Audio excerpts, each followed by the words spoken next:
Salam, selamat pagi teman-teman. Sekarang saya akan mewawancara orang tua saya terkait dalam hal perkawinan. Di samping saya ada mama saya. Bisa dijelaskan berapa tahun usia pernikahan mama? Mama menikah sama papa pada tahun 98 dan papa meninggal pada bulan Juli tahun 2021 kemarin. Jadi usia pernikahan kita sampai papa tidak ada adalah 23 tahun. Lalu bagaimana mama mengelola waktu dan keuangan untuk kehidupan dan kelangsungan hidup keluarga ini? Untuk masalah keuangan, di awal pernikahan kita sudah membuat komitmen bahwa di dalam keluarga itu ada pembagian tugas. Mama adalah mengelola keuangan, dalam hal ini artian adalah uang belanja yang diberikan papa kepada mama itu adalah hak mutlak mama 100% mau diapakan dan dikelola seperti apa, di luar SPP atau iuran-iuran yang sifatnya besar. Nah itu baru papa yang menghandle. Dalam hal ini mama yang minta ke papa untuk biaya tambahannya. Tapi untuk SPP, pengeluaran bulanan, makan, transportasi, dan untuk kesejahteraan anak, pure uang itu sudah diberikan di dalam kurun waktu 1 bulan oleh papa ke mama. Dan papa tidak pernah bertanya atau cek untuk apa dan bagaimana, itu tidak pernah. Kecuali mama bilang pak kurang. Pernah untuk mama itu mencoba untuk sebagai perempuan menjadi perempuan mandiri, dalam hal ini mandiri secara finansial atau keuangan, supaya kalau terjadi sesuatu di dalam rumah tangga, dalam hal ini adalah hal terburuknya adalah ketika yang mencari uang atau yang menafkahi meninggal, kita masih bisa survive. Nah untuk itu di sini kita benturan karena papa tidak berkeinginan untuk seorang perempuan itu bekerja. Karena perempuan bagi papa adalah tugasnya menjaga supaya keluarga itu menjadi baik. Dalam hal ini anak-anak itu menjadi baik, bermental baik, berkeyakinan dan berketuhanan dengan baik.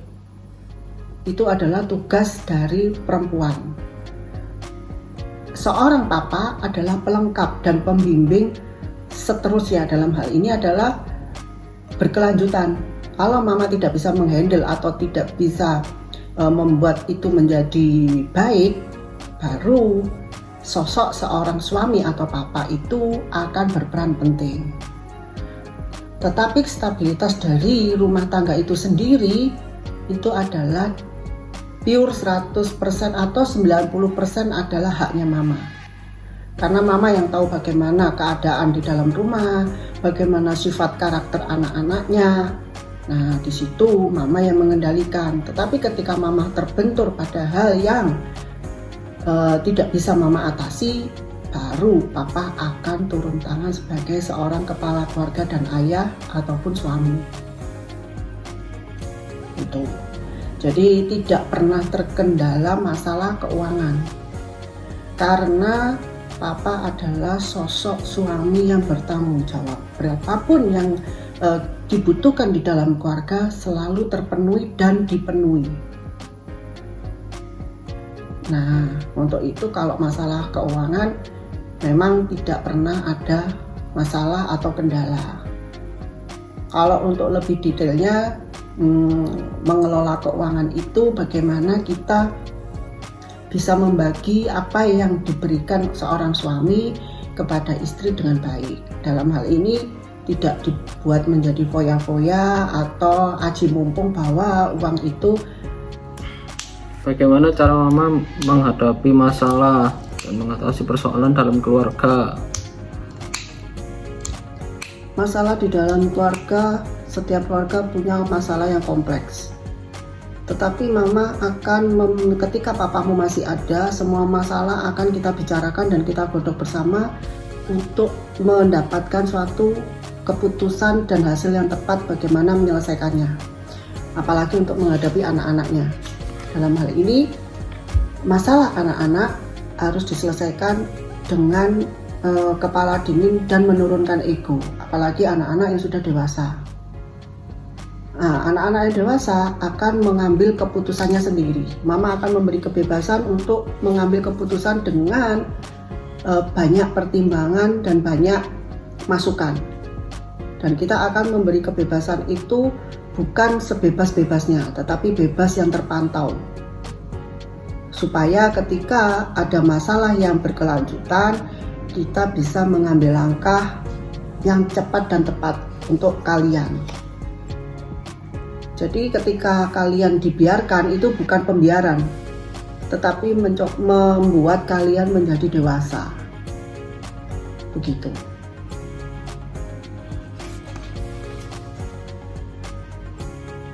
Lalu untuk harapan terhadap keluarga terutama anak-anak mama gimana? Mama berharap kepada anak-anak itu bisa hidup sukses di dunia dan di akhirat. Dalam hal ini adalah bagaimana vertikal horizontalmu berjalan, hubunganmu dengan Tuhanmu dan hubunganmu dengan sesamamu. Dan itu mama tidak mau tinggalkan. Mama mau anak-anak mama menjadi manusia yang bijak, manusia yang baik, dan manusia yang bertoleransi. Karena kalian kita didik adalah dalam wadah yang bertoleransi. Dengan adanya berbagai macam keyakinan di dalam rumah, maka di situ kalian dididik untuk tidak ego atau tidak fanatik pada suatu keyakinan. Untuk itu semuanya menjadi keputusan kalian pure.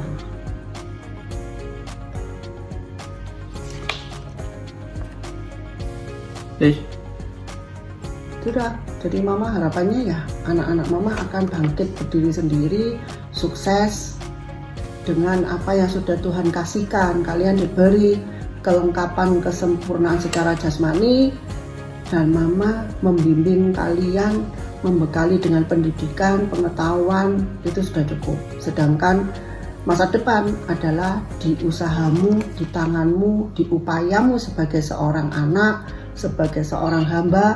Kamu harus melanjutkan estafet itu semua.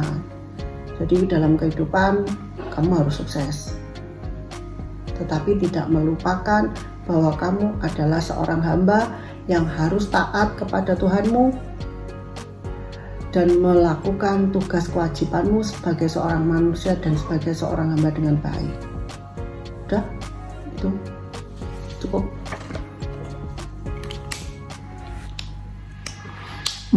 Baik, Terima saya kasih. tutup. Terima kasih telah menonton